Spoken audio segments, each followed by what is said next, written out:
الله الحمد لله رب العالمين والصلاة والسلام على سيد المرسلين أما بعد فأعوذ بالله من الشيطان الرجيم بسم الله الرحمن الرحيم۔ ایک مرتبہ حضور صلی اللہ علیہ وسلم بیت اللہ شریف کی زیارت کے لیے بقصد عمرہ یعنی عمرہ کے ارادے سے مکہ معظمہ کو روانہ ہوئے۔ صحابہ کرام بھی ساتھ تھے۔ راستے میں ایک جگہ مقام حدیبیہ پر ٹھہرے اور حضرت عثمان رضی اللہ عنہ کو قریش مکہ کے پاس مکہ معظمہ بھیجا اور فرمایا، جا کر ان سے کہنا کہ ہمارا ارادہ کسی جنگ کا نہیں ہے، ہم صرف زیارت بیت اللہ کے لیے آئے ہیں، اور جو مسلمان مکہ معظمہ میں ہیں ان سے کہنا کہ گھبراؤ مت، مکہ معظمہ عنقریب فتح ہو جائے گا۔ چنانچہ حضرت عثمان رضی اللہ عنہ پیغمبر خدا صلی اللہ علیہ وسلم کے پیامبر بن کر مکہ معظمہ پہنچے اور قریش مکہ کو ارشاد نبوی سنایا، یعنی حضور کا فرمان سنایا۔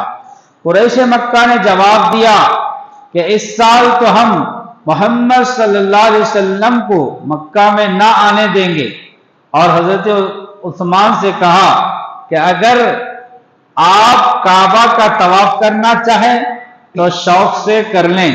حضرت عثمان نے جواب دیا، ایسا نہیں ہو سکتا کہ میں بغیر رسول اللہ صلی اللہ علیہ وسلم کے طواف کروں اور پھر وہاں سے اٹھ کر مکہ کے ضعیف مسلمانوں کے پاس پہنچے اور ان کو مکہ کی فتح کی بشارت سنائی۔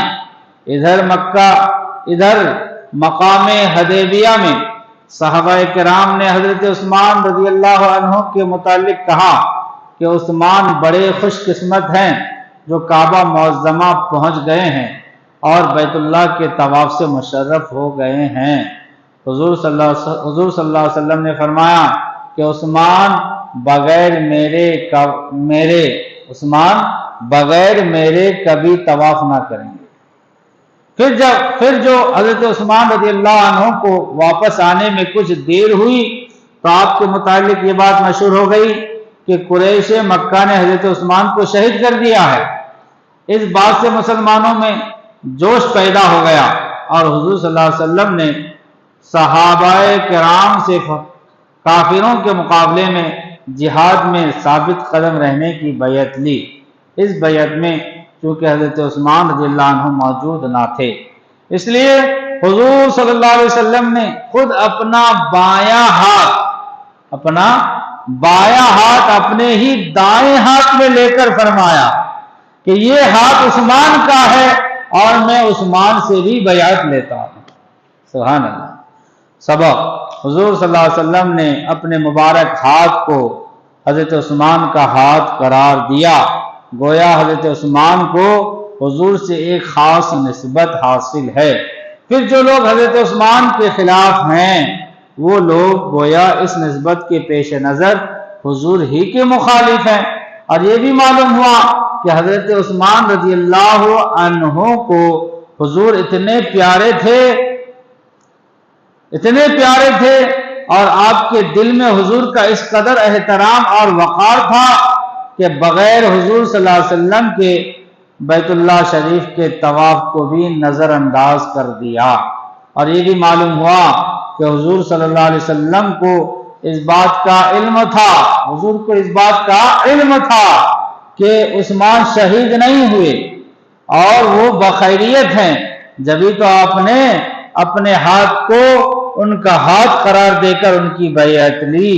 اور یہ بھی معلوم ہوا کہ قرآن جو حضرت عثمان کے ہاتھوں جمع ہوا، یہ جو قرآن ہم پڑھ رہے ہیں پہلے کبھی ٹکڑے میں نازل ہوتا تھا، کبھی ایک آیت، لیکن اس کو جو جمع کیا، قرآن مجید کو جو جمع کیا، تو قرآن مجید کو جمع کرنے والے کون ہیں؟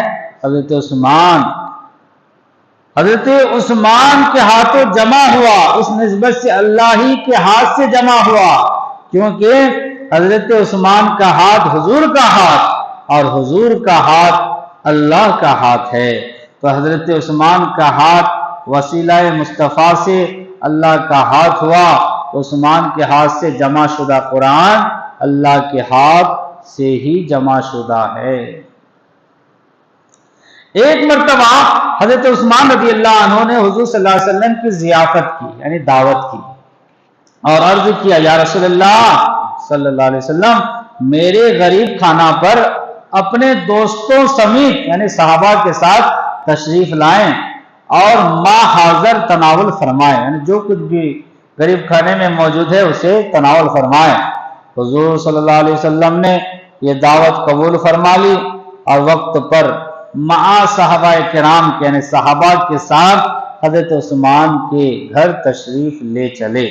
حضرت عثمان رضی اللہ عنہ حضور کے پیچھے پیچھے چلنے لگے۔ اب جب حضور جا رہے ہیں حضرت عثمان حضور کے پیچھے پیچھے چلنے لگے، اور حضور کا ایک ایک قدم مبارک جو ان کے گھر کی طرف چلتے ہوئے زمین پر پڑ رہا تھا گننے لگے، قدم گننے لگے۔ سبحان اللہ۔ حضور صلی اللہ علیہ وسلم نے دریافت فرمایا، یعنی پوچھا ہے عثمان یہ میرے قدم کو کیوں گن رہے ہو؟ حضرت عثمان نے عرض کیا یا رسول اللہ میرے ماں باپ آپ پر قربان، میرے ماں باپ آپ پر قربان ہو، میں چاہتا ہوں کہ حضور کے ایک ایک قدم کے عوض یعنی بدلے میں آپ کی تعظیم و توقیر کی خاطر ایک ایک غلام آزاد کر دوں۔ چنانچہ